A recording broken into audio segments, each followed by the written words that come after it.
천만 영화. 아까 살짝 언급하셨지만 신과 함께 뭐 그 외에도 굉장히 많지만 좀 얘기를 할까 합니다. 사실 천만 영화라는 것은 굉장히 위험하다는 뜻이기도 하고 이미 세상이 영화 극장에서 1,000만 명이에요. 그러면 뭐 이미 다른 매체를 통해서 본 거 같으면 전국이 다 봤다고 봐야 돼요. 그래서 이게 영화가 위험한 이유가 영화를 계속 보다 보면 심지어 예전에 어떤 한 영화는 청소년들이 그 영화를 보고 살인 교과서라고 사람을 찌르는 칼로 자세히 가르쳐요. 뿐만 아니라 싸우는 법, 싸우는 기술, 또 뭐 사랑, 쉽게 말하자면 이성 이렇게 유혹하는 법, 전부 다 영화에서 다 배워요. 굉장히 위험하죠. 그리고 영화 자체가 그런데 우리가 보지 말라. 1,000만인데. 그럼 너무 무책임한 거잖아요. 아니 보지 말라고 했는데 이미 다 보고 영향 받았는데 그럼 목사님 뭐라고 하시겠어요? 그냥 보지 마. 그렇게 하면 안 돼요. 그러니까 이제 뭘 얘기해야죠. 오늘 신과 함께로 좀 얘기 좀 해보겠습니다. 신과 함께 중에 첫 번째가 죄와 벌입니다. 이게 비기독교적 영화고 우리가 알기로는 불교적 세계관을 가진 영화다. 웹툰 신과 함께 저승편을 영화화한 겁니다. 몇만이 들었냐 하면 1,400만이 들었습니다. 상상할 수 없을 만큼 많습니다.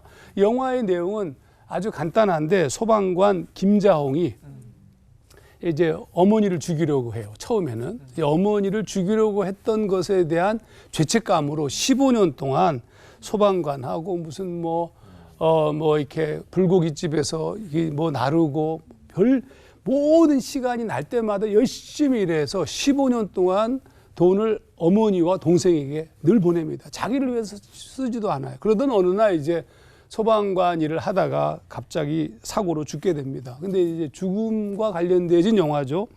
근데 이 영화 속에서는 뭐 지장보살 전승이라든지 무속신앙에 나오는 바리공주 얘기라든지 또 49제, 또 환생 이런 모든 것들이 섞여져 있는 영화예요. 그러니까 이 영화를 그냥 넋놓고 보면 안 되죠. 사실 영화를 설명하면 제일 기분이 나쁘지만 그 영화 보려고 그러면 말하지 뭐 그러잖아요. 뭘 얘기하려고 하면. 근데 우리는 다 말해줘야 돼요. 왜냐하면 그게 중요하거든요. 근데 이 영화 속에 숨겨져 있는 핵심 코드는 죄에 대한 책임입니다. 그러니까 김차홍이 이제 죽어서 가잖아요.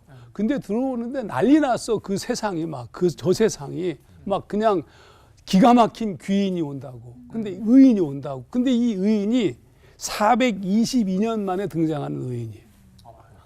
자, 422년, 15년 동안 공덕을 쌓았어요. 근데 이게 정확한 메시지를 우리에게 주고 있죠. 뭐냐면 우리가 말하는 거, 아무리 인간이 노력해도 죄에서 벗어날 길이 없다.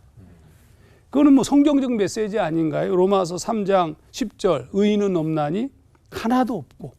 정확하죠? 의인은 없나니 하나도 없다. 이 말씀이 영화 속에 그냥 들어가 있잖아요.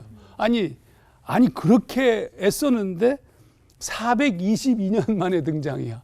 그럼 다른 사람들은 이건 뭐 말할 것도 없습니다.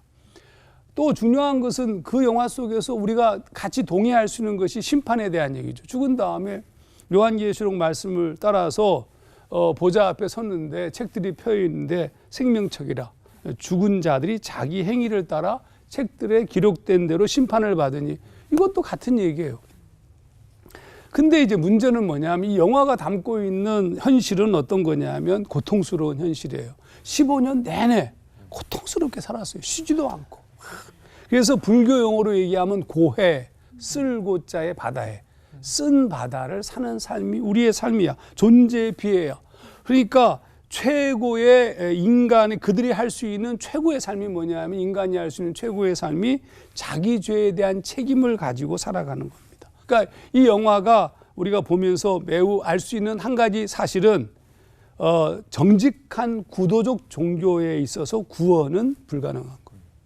우리가 구원에 이를 수 없다는 거예요. 영화는 정확하게 그 메시지를 던져줘요. 그러니까 그 영화를 보면서 우리가 얘기해 줘야 되는 거예요.